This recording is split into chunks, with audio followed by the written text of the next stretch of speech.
There we go. Bea Dixon is the CEO and co-founder of The Honey Pot, which is a toxin-free, plant-based, gynecologically approved vaginal wellness and feminine hygiene company. And she is a true force of nature who started this business based on a very unique conversation that she had with her grandmother. And that is the founding story. And I'm really interested in having you join us and tell us more about that story, because I just love this. Thank you. I mean, to be honest, I had bacterial vaginosis. Excuse me. I had bacterial vaginosis for almost a year. And every single thing that you can imagine that a human would do, I did, right? I went to the doctor, I took medicine, I took, whether it was by mouth or intravaginally, I did all the home remedies that were good and not good, So I probably made matters worse than what they actually were. But then one morning, my grandmother came to me in a vision, which, in a dream, but it didn't feel like a dream. It felt very real. And basically, she told me that she had been walking with me and seeing me struggle and, and she handed me a piece of paper because my grandmother transitioned. She died when my mother was like 7 years old. So I never actually physically met my grandmother, and, and so she hands me this piece of paper. She tells me that it's going to solve my problem. I'm trying to talk to her because I've never met her before. Right. And she's like, I'm not here for that. Like, I'm not here for me and you to connect. I'm here so that you can remember what's on this paper, because this is what's going to solve your problem. Sorry, excuse me, you guys, I have allergies. And I just remember repeating the ingredients that were on the piece of paper over and over and over again. It felt like, like I repeated them 100 times. And, and then she told me to wake up. And so when I woke up saying lavender oil, coconut oil, water, apple cider vinegar, rose. Like, I woke up saying those ingredients, and I had a pen and paper by the bed because I'm quite a dreamer. I see things. Clearly. All the time. And I wrote it down, and then I went in the room and I talked to my mom about the person that I saw, because most of my ancestors on my mother's side, we all look very much alike. We all have the same shaped face. I like, if you put a picture of me and my grandmother and even my great great grandmother and my mother, we all look almost identical. And so, I kind of explained to her, what this woman looked like. And she said that was very likely your grandmother, and so it was crazy. And so I was going to ask, you go from a dream to starting this gigantic CPG company. There's like a lot in between that. And my next question was actually going to be, did you know your grandmother? Because I was really close with my grandmother and she was a huge inspiration for me. But how did you come to think, I'm going to start this business? I'm going to create a category, an entire new category. And I have the self-confidence to be able to do that. Well, in the beginning, I wasn't thinking I'm going to start this whole new category. And it wasn't from that frame of thought. In the beginning, it was literally just like, I remember, so after the dream, I woke up, I wrote it down, I talked to my mom. I was like, my mom was like, well, all that it can do is not work, right? And so I went to work because I worked at Whole Foods. I bought all the ingredients. I went home. I made myself a formula. And then I started using it. And like 4 or 5 days went by. And my normal habits, every time, I'm going to give you a lot of information right now, but this is just some real shit. So, let's talk. If we're going to talk, let's talk. Yeah. Right. Talking about let's just do it. And so every time I would go pee, I would always smell myself. I still do it. I don't know why. It's just a tick, but back then I did it because I don't know if you've ever had bacterial vaginosis before, but it smells. And sometimes there's a lot of discharge, it's just not a good experience. You know what I mean? Mm-hmm. And so I would do that. But for those 4 or 5 days after I started using the wash, I wasn't doing that, And so then I realized that when I was going pee, because this is when I decided to start a business, I was going pee. And I did what I normally would do. I smelled myself, and because I had bacterial vaginosis at the time that all this went on, right? So you could see the results in real time. I saw the result in real time. I wasn't even thinking about it. It's like it worked straight away. It was crazy, And when I actually did smell myself, I didn't have an odor. I didn't have that heavy discharge. I didn't have all the things that I would have every single month right after I got my period. It had went away. And so literally when I made that realization, I was like, oh, so this is what I do now. That this is what I do now. And for a year and like a a half, lightning bolt, like a lightning bolt went off. Yeah, a lightning bolt was like, oh, okay, thank you, grandmother. You know what I mean? Did you have And any experience with business at all? Was it, yeah, running I a business? did. You were in Whole Foods, but were you entrepreneurial prior to this? Yes, I was entrepreneurial, and I was very intrapreneurial. I mean, I've been working since I was 14 years old. My mother never just gave me shit. It was always like, okay, you want to do that? Well, you're gonna have to save up some money. You save up some money, and then whatever you save up, I'll you save half, and I'll pay half. Right? That was how my mother conditioned me. So she made me always figure out how to solve my problems financially. That doesn't mean there wasn't things she didn't pay for, but anything that was like ancillary outside of my needs, she didn't have money for that. So it was like I had to figure that shit out, And I was very grateful that she raised me that way, but because it did make me very entrepreneurial, which means that I know that you probably know what it means, Jenny. I just want to say it for anybody who's listening who doesn't know what it means. It means that you can, when you're working for a company, you can treat that company as if it was yours. So your work ethic is really strong, essentially. And so, but before I was working at Whole Foods, I actually had a cleaning business with my friend Tasha. And we cleaned people's houses, we organized closets, we decorated Christmas trees, we cooked for people, like we just did whatever we had to do. And so that taught me how to take care of customers, how to take care of humans, because there's a lot of dignity in cleaning for somebody. There's a lot of dignity in that. And people don't realize the dignity and the love that shares with somebody when you clean for them. You clean up their mess. You clean up, you go home with all that energy on you. You know what I mean? And so I had that experience, which I'm incredibly grateful for. But outside of that, no. But that, to me, that didn't matter. You know what I mean? Like we were going to figure out how to make it happen. I was going to figure out how to make it happen no matter what.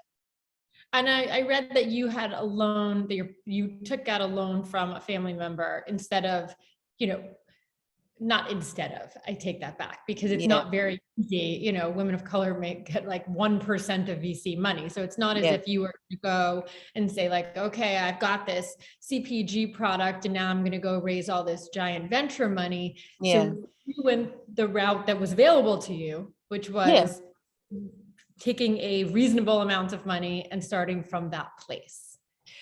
But that wasn't right away, Jenny. That wasn't right away. That for a year and a half, we gave the product away. So my brother, who's my co-founder, I worked on a Whole Foods salary, so I was just getting by, right? When I was working at Whole Foods, I worked at Whole Foods. I still cleaned for people every now and again. I was an artist model. Like I still had to do things for me to survive because I wasn't making a lot of money, right? And so but I also knew that we couldn't just put the product out because the formula that I made, while it was excellent for me, that doesn't mean that it was going to be excellent for everybody else. And so we gave it away for like a year and a half. And then I just took in data from people on what their experience was. And if something was too strong, if something was too light, if something was, if something was too gentle, we took that time to really understand our customer. And so, so that's what the focus was for That was that your year. product market fit.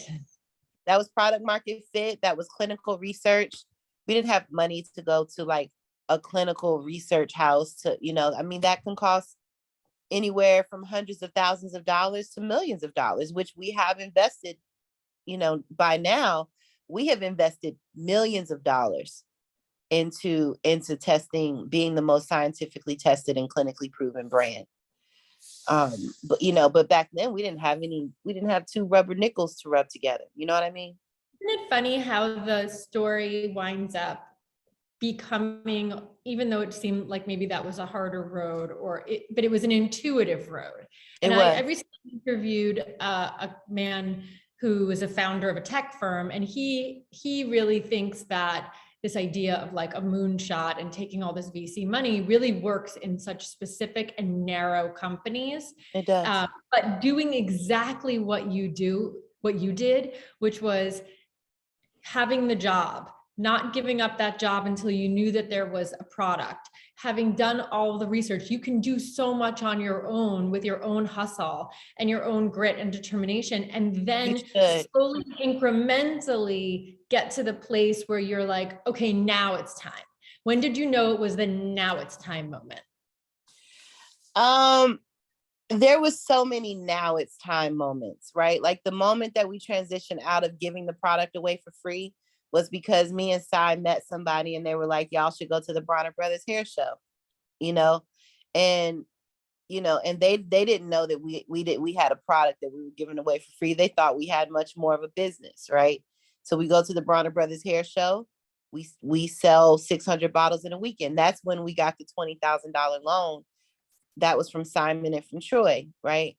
So, you fast forward, and then there was, the other moments were like when we launched our website, when we were able to get more stores in Whole Foods because we were only in one store. We fast forward from there. It was when we got the email from Target, because that meant that we had to hit the next. No, actually before that, those one of the before moments was like, or when moments was, we needed to figure out if people wanted to come to us for more than just feminine washes, because that's all we made at that time. And then we went from that to bringing in companies like we wholesold pads, we wholesold wipes, we wholesold baby products. We went from making like $30,000 to making like $240,000 or $250,000, right? And so that told us that people actually wanted to buy their feminine care products from one place. Then that's when Target emailed that following year, right?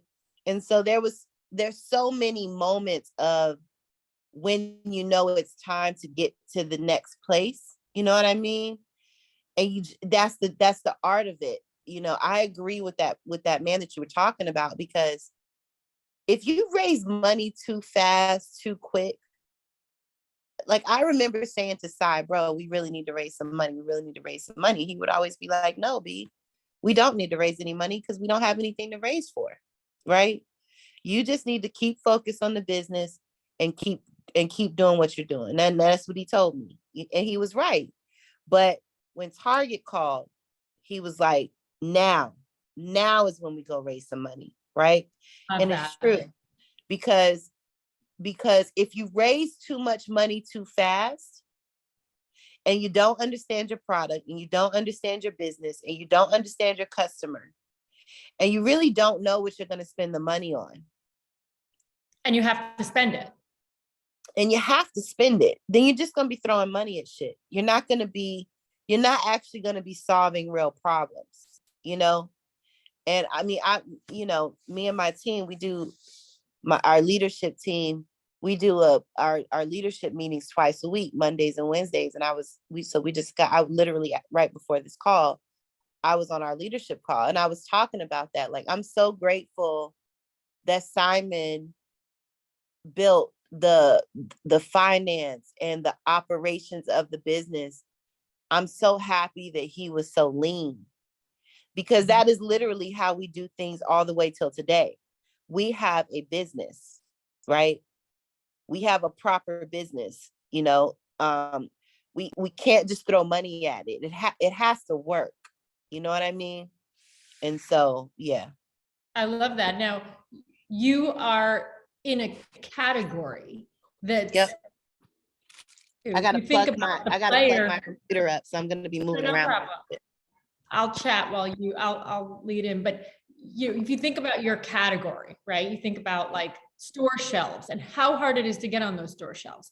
And you think about like, you're going up against like major consumer product companies, Unilevers of the world that own that shelf space. And you are this first time out co-founders who have a dream and a vagina. And you're like, and a product that like has that your dead grandma told you was going to work.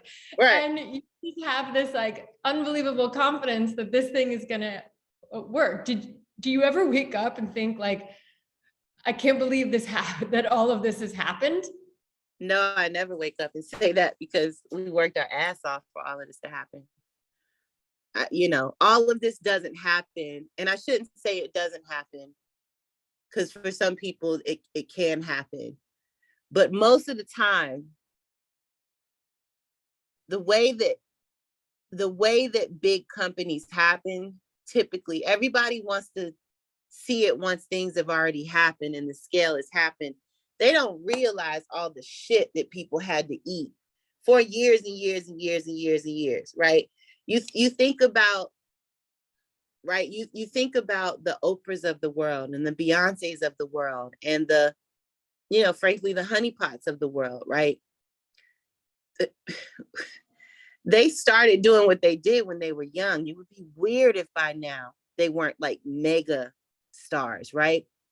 Honeypot's been doing this technically, 10 years, since 2012, right? It would be weird if by now all the things we did and the way that we grew our company and, how we built in retail and how we built relationships with our customers and the humans that we serve and all those things, like, it would be weird if we were busting our ass the way that we did and it didn't work by now.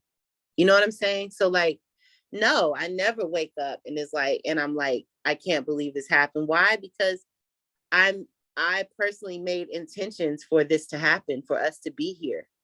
I make intentions every single day. Everybody on this team, is at work more than they're at home, even if they're working from home. You understand what I'm saying? So like, a lot goes into a product before it hits a shelf, right? Or before you see an Instagram post, or before you see a commercial on TV, or before, so many things had to happen before all of that could happen. If you knew half the things that needed to happen for even me and you to be sitting here on a Zoom having a conversation, it's incredible. So no, like, hell yeah, we deserve to be where we are because we fought. We have blood, sweat, tears,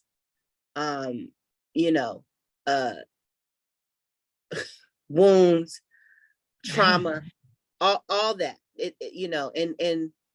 And we will continue to work our asses off to stay here, because It's one thing to be able to have a glimpse of being what successful is, but the other thing is maintaining your success.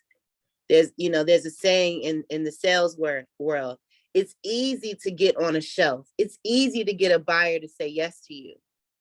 The hard part is staying there.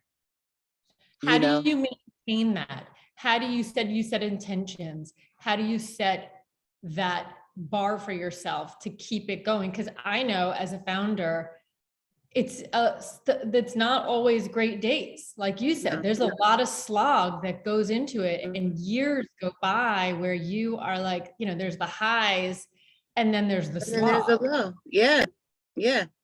There's highs, there's lows. Sometimes. How do you keep going when you're feeling just like, okay, we're still doing this? I just know that everything's gonna be all right. And like we live in the world, right? And like, things are up and things are down. Things are good and they're bad. You know what I'm saying? Like, I was doing a podcast yesterday, and I realized it. Like, I'm in a decade-long relationship with Honey Pot. You know what I'm saying? Like, I'm in a proper relationship. I'm in a marriage. I'm in a, whether you call your baby, your husband, your wife, your child, your whatever, we are in a, especially the people that have been here for a long time, we are in a decade-long relationship.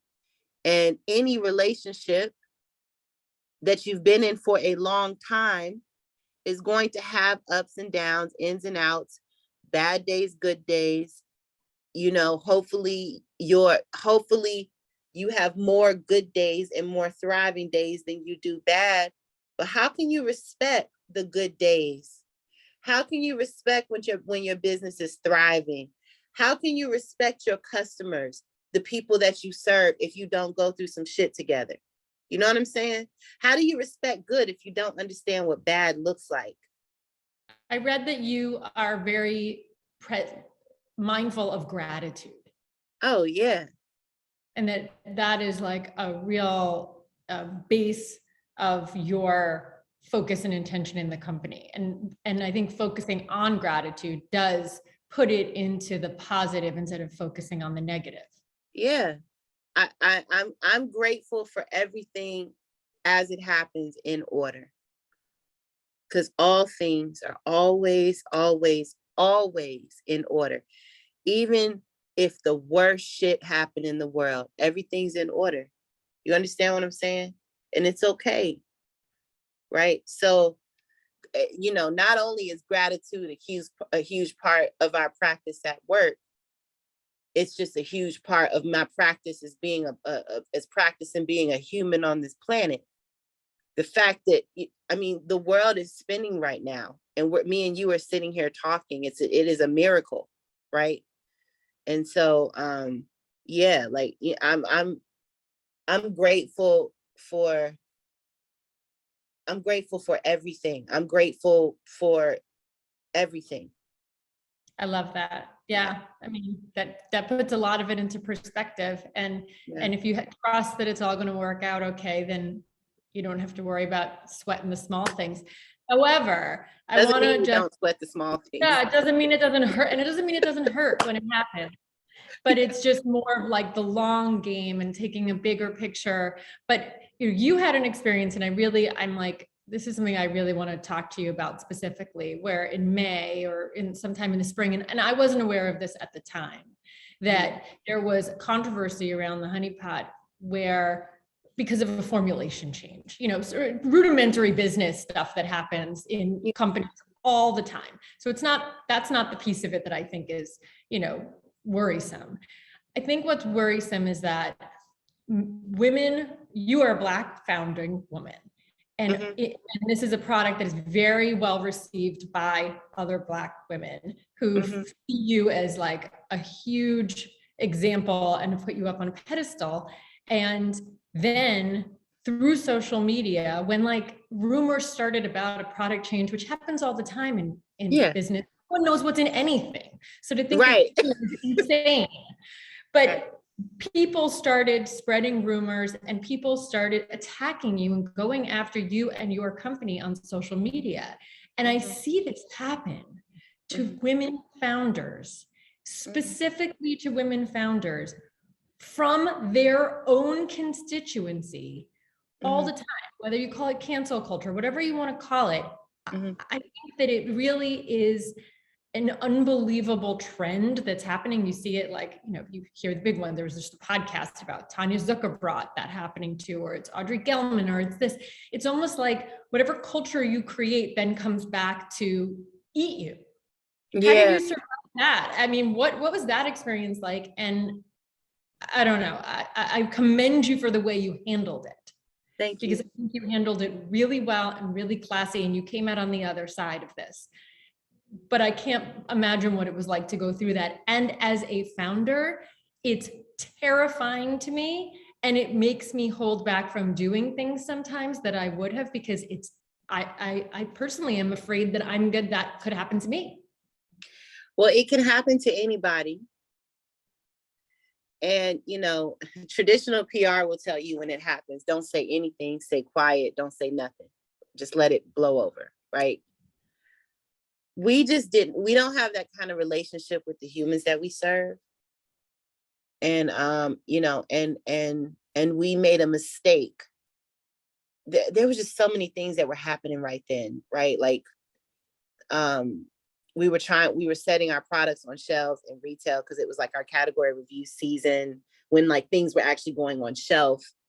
So many things were still happening with distribution and, and products and inventory and ingredients. I mean, it was a nightmare. And so we were just trying to like keep our head above water. And we didn't, I think that we didn't communicate properly the changes, right? And, I'm really grateful that happened because, that was one of those moments where one part of the relationship, it's like, think about, are you married? I was married, yeah. So you understand, me too. I was married too. It's like if your partner didn't communicate something that was extremely important to you, right? Like it was almost like and we are partners to our customers. We have a beautiful relationship that is not transactional. It means something. It's real, and we did not communicate with them properly. And they were upset. Now, we needed to own that we did not communicate properly. And I thought that it was very important that we needed to own that, that we were being held to a standard that nobody else is being held to, right? That we still own the company, that we didn't sell out because whatever the fuck that means. Not to say that it doesn't happen, because it does happen, right? And I don't even want to call it a sellout, but I think that humans that buy products are not business people necessarily. And it's not their job to be, right? Their job is they want to buy your product and they want to use it on their body, right? And when things change that they don't understand, just like with anything, with any human being, if things happen that you don't understand, it creates a fear response, and that fear response then can turn into a million other things, right? And the way that social media is structured and set up, it's not really set up for fact checking and to be honest and to be real. It's set up for shit. Context. Like, or cutting, or any benefit of the doubt. Like, if you are in that relationship, why shouldn't people just be like, okay, we're going to give you the benefit of the doubt? Instead, it explodes instead of tampering. I think that a lot of people did give us the benefit of the doubt. And I think that a lot of people did allow us. There were some people who had terrible things to say.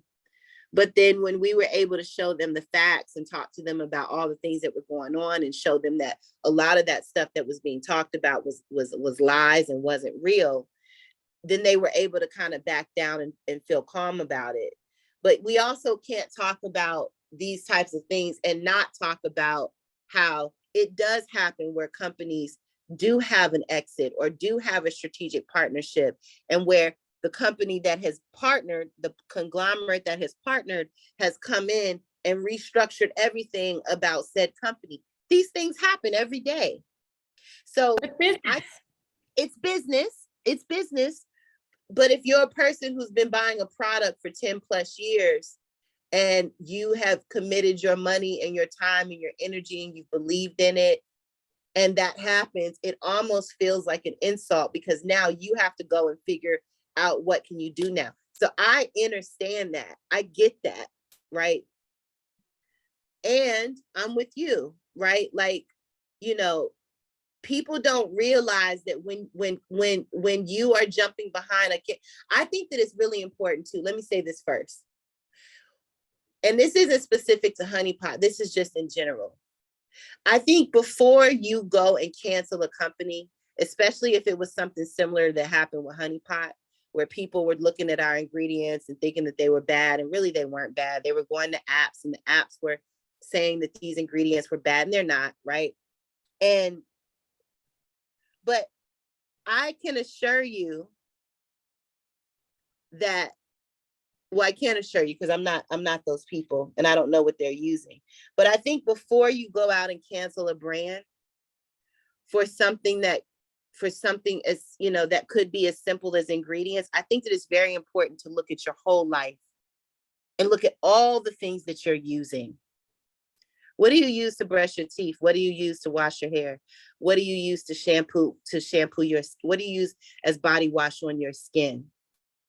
And make sure that you're not being a hypocrite. That's A, right?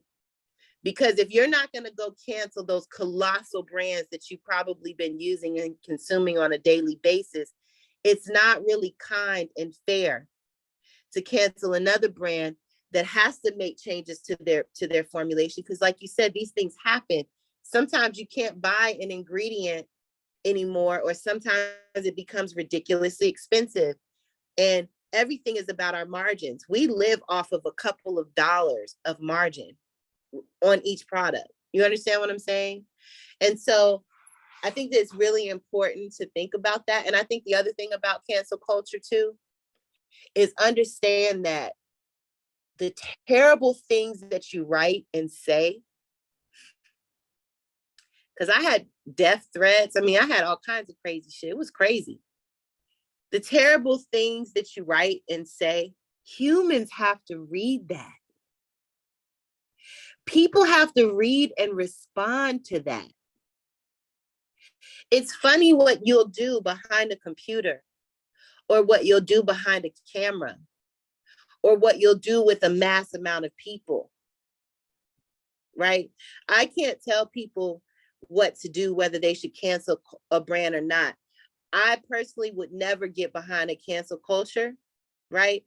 If I had a problem with the product or something that I'm using, or had a question, I would be the person who would actually call that brand up and see if I can talk to somebody and figure it out. Because if you don't have all the answers, in which we can't, companies cannot share and reveal all the answers. We just can't. We cannot do it. It's impossible to do. We've got shareholders, we've got investors, we've got partnerships with retailers. There's non-disclosure agreements. There's all kinds of things. So a company cannot tell you why they do all the things that they do, right? Sometimes you just have to be conservative. Sometimes you just have to change things until you can prove it, right? But you can't share with the general public why you do what you do. And so it's very important, like you said earlier, to give grace, right? And then to choose if this product is going to work for you or not. But to go online and to cancel a brand and to talk terribly to it and to to not think twice about what a 30-second video can do. And to not think twice before you say some terrible shit in an Instagram post or an email. You don't have to say terrible, mean things. You just don't have to. You know, you don't have to be mean, because You can send an meanness, email. That's a one-to-one relationship. Hey, B, I've got a question about this. or yeah, Out in the wider context is impugning you, your company, and your product in a different way than if it was, hey, I've got a problem. It's a public stoning of an airing of the problem, and it's a very different conversation. it is. How do you not take it personally when people are coming after you because you're the face of this product? This is your product line. And it's got to feel awful. It did feel awful, but I have empathy to it, and I respect people's opinions, right? It did feel awful. I did have to do a lot of work emotionally, physically, and mentally, and I mean, yeah. The good thing you have a gratitude practice. Yeah, for sure. And I have shamans, and I have, and I have all the things to help me to get back together, which I'm extremely grateful for. And I've got my ancestors, and I've got my saints, and I've got all my things to help me to get back together. But again, like, I'm so grateful that happened, because it showed us that our customers actually really care, even though some of that was really terrible and mean. Like, it still came from a place of something that they loved and that they were devoted to. And so, like, so I get it.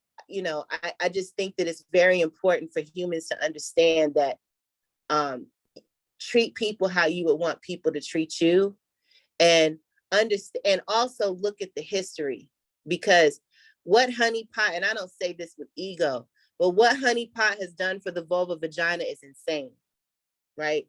Seriously. So no other brand has done this. Nobody has, right? And if you were to just look at our history, if you were to just look at how we grew from nothing to where we are now, if you could just look at the investments that we've made in understanding our products, and the investment that we make to help to kill taboo, shame, guilt, to help to respect people to be as being human, not woman, not man, not non-binary, not trans, not just LGBTQ plus, not as just a human being. You are a human that owns a vagina. Whatever you call yourself, that's your business. You understand what I'm saying? If you've got an infection, cool. What do we need to do to solve it, right? If you've got a disease, cool. Don't worry about it. Go to the doctor, figure out. There's nothing to be ashamed of. If you've got trauma, there's nothing to be ashamed of. This whole world is created. We live in a fucking man's world full of trauma, right? And so, and that is what we will continue to do, because that is why this brand was created. This brand was created for vaginas, man. And someday we'll make products that are outside of the vagina, but understand that is the root of what we do. And that is the root of how every fucking human that lives on this planet even got here, if it wasn't for vaginas, right? And so our divine respect and love and character and passion and devotion and spirituality and religiousness that we devote to that is insane. And whether we have a partner that comes in that's strategic, because we took private equity venture capital money. That's just what it is. You can't take that kind of money and just be like, oh, we're just going to do this forever. No, fuck that. They need their money back, right? Either we're going to go public or we're going to have a partnership. And going public, brands haven't really figured out how to do that very well. So that may not be the route that we go, right? Most likely it would be the other route, but that's just business. That has nothing to do with my vagina. That has nothing to do with the pigment of my skin. That has everything to do with the fact that this is fucking business and this is how it rolls. And in business, sometimes you got to change the formula. In business, sometimes you don't communicate well. In business, you make mistakes. You fall on your face. This is because it's humans that are doing this. It's life. That is just life. life. That is how life Exactly. goes. Okay, I'm mindful of your time, and I have two more questions. And one of them is in this line. I wonder, I see this happen all the time. Maybe it's because I'm a female founder and because I am in the female founding and empowerment world.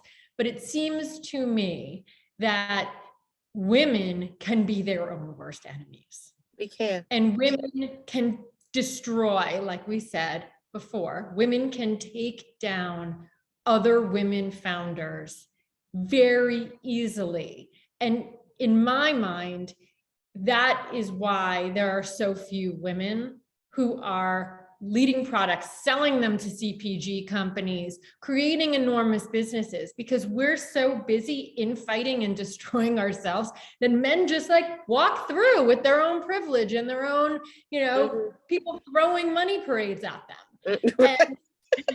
And it's so much harder to do what you have done and then to have to like fight off all of these attacks from within just feels unfair, but also self-sabotaging. It's self-sabotaging for women to do that to each other. We should be holding each other up. You've created a line of products to help people with vaginas, humans with vaginas. We should be celebrating each other. We should be celebrating the successes, and not you're nitpicking. And I'm wondering if you think that that's something that you feel personal about or that you've seen too. Sister, I feel personal about it, but I also get it, man. Like when you think about like the demographic, our biggest, the human that typically buys our product is a Black woman who has a high household income, who shops at Target, who shops at Walmart, who has a decent sized basket size, who literally goes to the store to seek out our products. But while she's there, she gets a lot of other products, right? But you can't talk about Black women have not been served. Do you understand what I'm saying? We or just humans of color even. We have not necessarily been served. We're just starting to be served in the last few years in a big way. You understand what I'm saying? Absolutely. And so, like for me, I understand how there is a trauma response when something like that happens. If you are a human who hasn't been served, and in the past, this has happened, and when that happened in the past, then X, Y, and Z happened. There's a lot of trauma there. And so I don't judge the response. I just see it as there is still a lot of healing that we have to do. And it makes me, as one of the founders and really as the architect of this brand, it really lets me know that there's so much more work that we have to do, not just as humans of colors, but just as humans that own vaginas. There's so much more work that we have to do with ourselves. This, because we hold each other to a high bar because we know that we can't fuck up. We know that we can't. Because if we do, we may not have another chance. And Jenny, that's not just me, that's you too. Yeah. Seriously. So we, so it's like how my mom, when I was a kid, she may have actually spoiled my brothers a little more than she spoiled me, but she knew that I could not be spoiled because she knew that life was not going to be easy for me because my mother had a very hard life. And she was like, look, she was so strict with me. She didn't let me do a lot of things. If I wanted something, she was like, look, you're going to have to get a job because I don't have money for that. Right. She didn't spoil me. And she may have been a little harder on me because she did not want me to have the life that she had. And I think that there's some of that in how women interact with other women-owned businesses. I don't necessarily think it's coming from a bad place. I think that we've been conditioned to be this way because unfortunately, if you're a man, especially if you are a white man, you can get away with murder, right? And I don't mean, no disrespect to humans that have who are Caucasian and who happen to be a man. It's just some real shit. If we're gonna have a conversation, let's have it. Yeah. But Jenny, if me and you were to do something that may be half of what they did, that may be a quarter of what they did, we're not going to have the same opportunities. And yet you have more opportunities messed up than I do. Do you understand? But that's just the way that that's just the way that this world, this structure was built. So, so I think you can't have that conversation without having that other conversation. You can't, it's like Black women are dying more in childbirth than anybody else. Well, why is that? Well, the founder of obstetrics and gynecology used to do surgeries on his slaves with no anesthesia, with no nothing. And so it was written in medical books that Black women were stronger. Why? Because he took that practice that he did on his Black slaves and he took it into his office and he did the same surgeries on white women and gave them the medicine and gave them the anesthesia, right? And some of those Black women survived, but they had to. Do you understand what I'm saying? But you can't have the conversation of how Black women are dying more than anybody else without going back to the root of what happened back then. So I think that, I think that we have a lot of work to do as a humanity and as a civilization.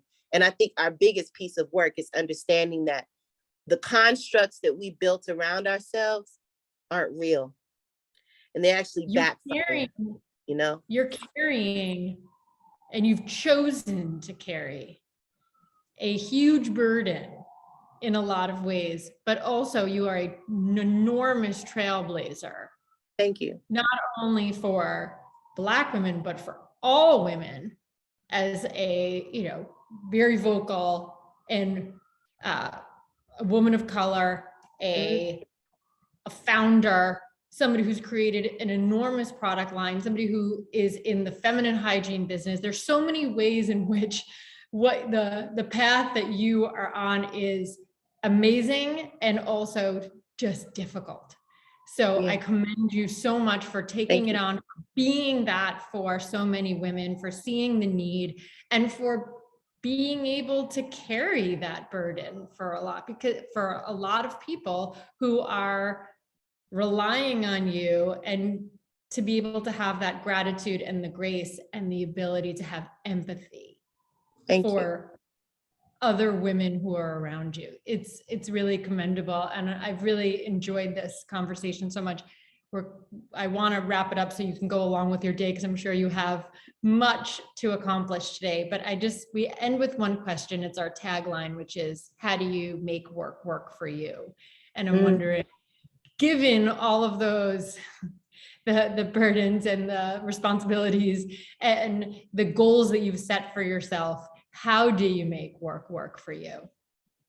I asked for the work to be here. So, so I just, it's not even work. It's just my life. Everything in my life blends together. I don't see it as work. It's just who I am, and it's my life.